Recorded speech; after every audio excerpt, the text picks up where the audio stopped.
Ето на крайника е 4 мм заточен. Това е монофазен вариант. Все пак не трябва да забравяме, че това е способност на трифазните, на двуфазните спотери. Но да си направим експеримент. Така и така сме започнали. Как се заваряват две ламарини една за друга. Нещо, което другите спотери могат да си мечтаят само за него.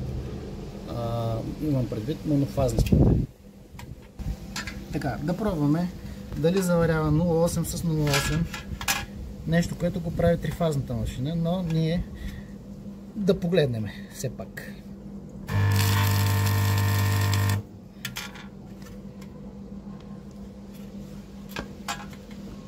Така, да изтине малко и да пробваме. Моментът на истината.